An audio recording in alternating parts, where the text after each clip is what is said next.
Olá pessoal, questão 10 de Física da FUVEST 2013. Assuntozinho, hein? Colisão mecânica, sempre presente. Aqui, meus caros, eu tenho um desenho da situação que ele só narrou. Ele mencionou que um fóton de luz colidia com um elétron.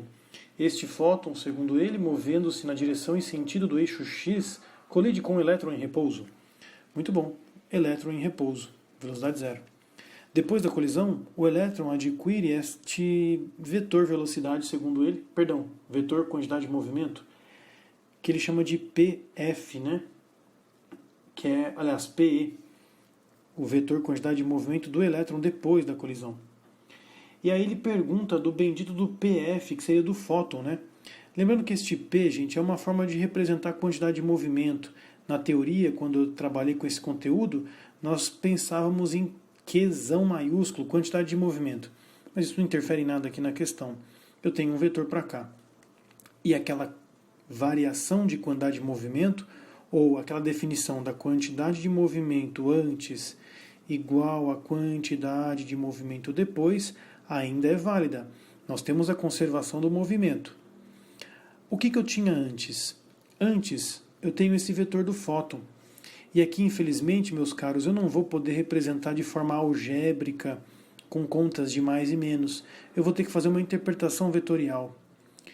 Existem dois vetores aqui desenhados. Esse vetor é depois, e aqui eu tenho um vetor antes. Falta o fóton, que é a pergunta. E se você fizer um trabalho matemático, colocando aqui quantidade de movimento total final menos a quantidade de movimento total inicial, você cai na definição da variação da quantidade de movimento, vetorialmente falando. Com esta variação da quantidade de movimento calculada, nós devemos chegar a um resultado zero. Ou seja, nós temos vetores que se anulam. Essa é a interpretação dessa variação da quantidade de movimento ser zero. Agora, a quantidade de movimento depois é o problema. Eu não tenho todos os vetores. O que eu tenho é este vetor, que seria o vetor exatamente copiado do meu elétron. Eu vou chamar aqui de quantidade do elétron final.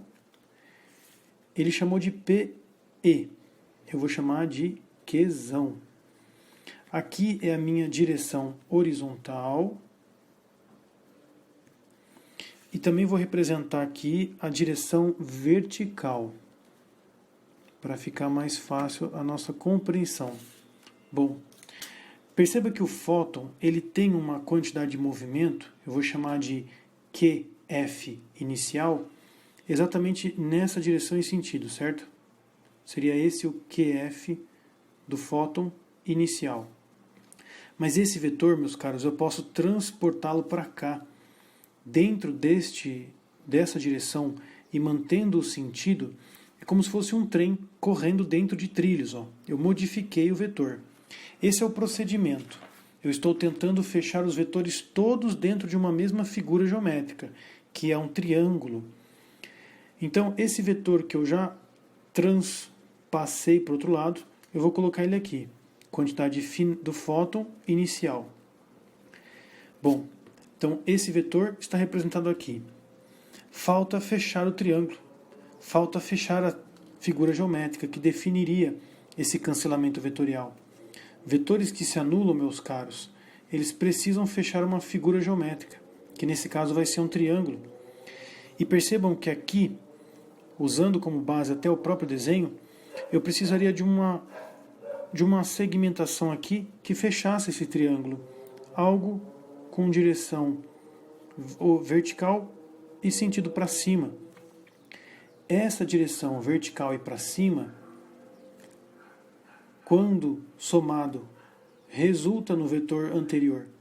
A soma vetorial feita aqui pela regra do paralelogramo, então esse vetor paralelo aqui, agora um vetor que foi prolongado um pouquinho demais, né?